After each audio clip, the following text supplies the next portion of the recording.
नमस्कार दोस्तों, मैं प्रोफेसर ओम कुमार हर्ष ऑस्ट्रेलिया से एक और महत्वपूर्ण वीडियो आपके लिए भेज रहा हूँ।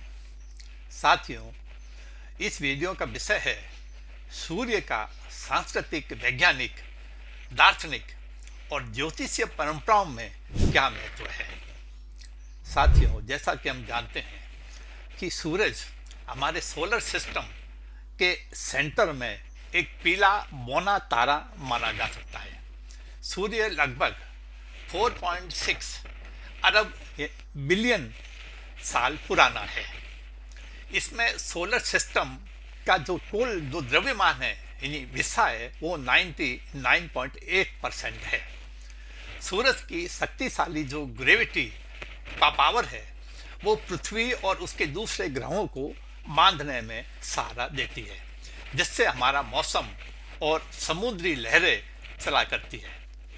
हम मानते हैं कि पृथ्वी से सूर्य की दूरी 93 मिलियन मील है और सूरज की प्रकाश की किरणें पृथ्वी पर आने में 8 मिनट और 19 सेकंड लगते हैं।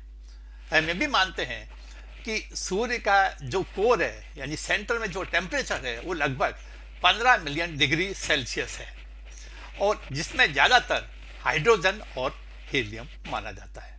दोस्तों, सूर्य हमारी पृथ्वी के लिए बहुत ही जरूरी है, क्योंकि ये फोटोसिंथेसिस को बढ़ाता है, ये वाटर साइकिल को पावर देता है, ये विटामिन डी भी देता है, ये हमारे सर्केडियन रिदम को रेगुलेट करता है और ये पृथ्वी के क्लाइमेट को स्थिर रखता है।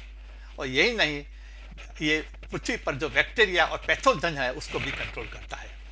सोलर सिस्टम के जरिए सूर्य पृथ्वी को सहारा भी देता है। हम आमतौर से मानते हैं कि ये पृथ्वी के वजन से लगभग 330,000 गुना ज़्यादा है और सूरज का जो ग्रेविटेशनल खिंचाई है वो सहारा है जिससे हम सोलर सिस्टम के साथ पृथ्वी को बांधे रखते हैं। हम ये मानते हैं कि जो रिन्यूएबल एनर्जी है, जिससे सूर्य की किरणें जो आती है उसको हम जो है वो फोटोवोल्टिक सेल के द्वारा ऊर्जा में कन्वर्ट करके हम रिन्यूएबल एनर्जी को भी प्राप्त करते हैं। जो हमारी पृथ्वी पर जो फॉसिल एनर्जी है यानी कोयलों में और तेल और नेचुरल वो भी पृथ्वी की किरणों से जो है वो पैदा होती है, इसलिए ये पृथ्वी के लिए बहुत ज़रूरी है।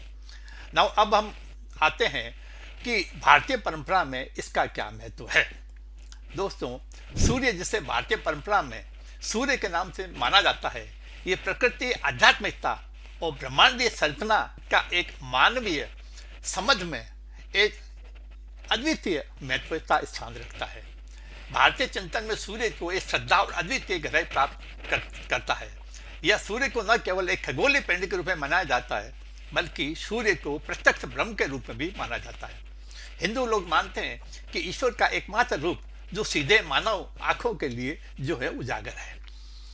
सूर्य का वैज्ञानिक महत्व मूलभूत है, जो सौर मंडल के केंद्रीय तारे के रूप में भी और गुरुत्वाकर्षण के बल के माध्यम से ये ग्रहों की गति को नियंत्रित करता है और इसके आने वाली जो विकिरण है वो मानव जीवन के में संतुलन बनाए रखती है। हमारी जलवायु है, मौसम है और ये जो सारा जो चक्र है, परिस्थिति जो चक्र है पृथ्वी पर, वो उसको आकार देता है। और यही नहीं, हम ये मानते हैं कि तमाम तरह की जो जलवायु, मौसम और हमारे यहाँ जो बहुत सी प्रक्रिया होती है पृथ्वी पर, उस सूर्य की वजह से होती है। भारतीय परंपरा में सूर्य को एक विशाल सजावट के रूप में एक दीपक की तरह मानते हैं, जो गर्मी, ज्ञान और भरोसा देती है, जैसे जीवन हमेशा नया होता रहता है। हम इसको आशीर्वाद के तौर पर भी देखते हैं, जो मन को जगाते हैं, आत्मा को मजबूत करते हैं, क्योंकि सूर्य को मनुष्य के अंदर आत्मा के रूप में माना गया है। हम मानते हैं कि सूर्य ही हमारी धड़कन है और हमारे और भगवान के बीच में एक पुल के तौर पर काम करता है। भारतीय परंपरा में सूर्य केवल एक आसमानी पिंड नहीं है, ये जीवन देने वाला है, ये ज्ञान का स्रोत है और ब्रह्मांड की व्यवस्था का रखवाला है और हमारी आध्यात्मिक रोशनी को भी हमेशा रखने का प्रतीक माना जाता है। यही नहीं, हम मानते हैं कि भारतीय सभ्यता में सूरज को एक प्रत्यक्ष ब्रह्म की तरह देखा जाता है, सभी को दिखाई देने वाला एक देवता हम मानते हैं। हमारे बहुत से त्यौहार है, जैसे मकर संक्रांति है, छठ पूजा, सूरज की चाल उसके मौसमों के हिसाब से हम उसको मनाते हैं और इस दिन हम जश्न मनाते हैं। फिलोसफी के हिसाब से, रीति रिवाज के हिसाब से, एस्ट्रोनॉमी और उद्यान कामों के जरिए हम ये मानते हैं कि भारतीय संस्कृति सूरज को जिंदगी, ज्ञान और आध्यात्मिक जागृति का प्रतीक मानती है। हम ये कहते हैं कि हिंदू धर्मों में सूर्य को जोड़ने वाली भूमिका को और मजबूत किया जाता है। जैसे रामायण में सूर्य की जीवित शक्ति भगवान राम में के जन्म और धार्मिक मिशन से जुड़ी है, जबकि महाभारत में सूर्य की कृपा युधिष्ठिर को दिए गए अक्षय पात्र के जरिए भी दिखाई देती है। ये घटनाएं सूर्य के पोषण, मजबूती और नैतिक स्पष्टता देने वाले काम को दिखाती है। सूर्य नमस्कार जैसे आधुनिक अभ्यास इस परंपरा की कंटिन्यूटी यानी निरंतरता दिखाती है। यही नहीं, हमारी फिजियोलॉजिकल हेल्थ, हमारी साइकोलॉजिकल हेल्थ और हमारी जो आध्यात्मिक अनुशासन है उससे भी सूर्य के साथ जोड़ती है। अगर हम ज्योतिष की दृष्टि से बात करते हैं तो दोस्तों, ज्योतिष में सूर्य आपकी कोर पहचान के रूप में माना जाता है। हम मानते हैं कि हमारी जो महत्वाकांक्षा है, हमारी जो ऊर्जा है, उसको ये तय करता है।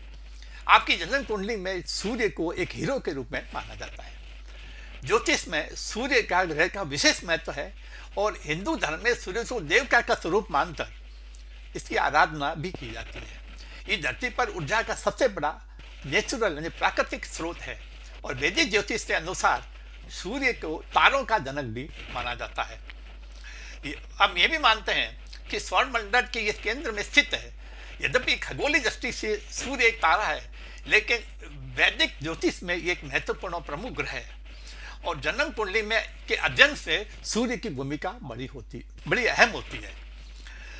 यही नहीं, हम ये मानते हैं कि भारतीय संस्कृति में जो ज्योतिष का आधार है उसमें सूर्य को राजा के रूप में माना जाता है। सूर्य को जो है वो सफलता का प्रतीक माना जाता है। अगर सूर्य आपका बलवान है तो आदमी जो एडमिनिस्ट्रेटर बनता है, लेकिन सूर्य आत्मा का जोकर भी माना गया है। हालांकि सूर्य को पाप ग्रह भी माना गया है क्योंकि सूर्य आत्मा का प्रतीक है। अगर सूर्य बहुत बलवान है तो आपकी आत्मा बहुत मजबूत है। अगर आपकी आत्मा बहुत मजबूत है, वो दूसरे आत्माओं पर शासन करती है और दूसरे आत्मा पर आपकी आत्मा अगर हावी होती है तो ये पाप के रूप में माना जाता है। इसलिए नेता लोग, बहुत से एडमिनिस्ट्रेटर है, वो ऐसी बातें कभी कर जाते हैं जो अपने हिसाब से कानून बना सकते हैं। ये इस तरह की विचारधारा मानी जाती है। यही नहीं, अगर हम फिलोसफी के रूप में आए, दार्शनिक रूप में, तो हम मानते हैं कि सूरज जो है वो जिंदगी का एक सच है, ज्ञान और जिंदगी का सबसे बड़ा उदाहरण है। ये भौतिक और आध्यात्मिकता के बीच एक पुल भी बनाता है। ये जो हम ये कह सकते हैं कि बहुत से विचारकों ने सूर्य को अलग अलग रूप से माना गया है। एक नॉवेल लिखा गया है जिसका नाम है द स्ट्रेंजर। उसमें सूरज को तेज और झुलसाने वाला प्लैनेट माना गया है।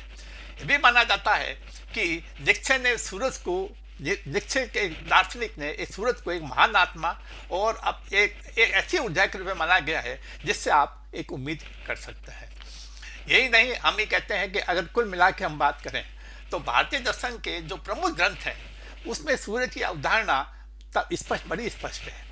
जैसे नंबर 1 हम कहते हैं सूर्य आत्मा का प्रतीक है। हमारे उपनिषदों के अनुसार जिस प्रकार भौतिक सूर्य संपूर्ण जगत को प्रकाशित करता है, उसी प्रकार मनुष्य के भीतर स्थिर जो आत्मा है वो मनुष्य के शरीर को प्रकाशित करती है। हमारे यहाँ गायत्री मंत्र है। भारतीय दर्शन में सूर्य का ज्ञान का सर्वोच्च केंद्र प्रसिद्ध गायत्री है। इसमें सूर्य का जो है 3 रूप में स्वरूप माना गया है। सवेरे ब्रह्म रूप में, दोपहर में विष्णु रूप में और शाम को शिव रूप में। सूर्य को ज्ञान और सत्य का प्रकाश भी माना गया है और हम ये कहते हैं कि हमें भौतिक और आध्यात्मिक दोनों प्रकार की जागृति हमें पैदा करता है।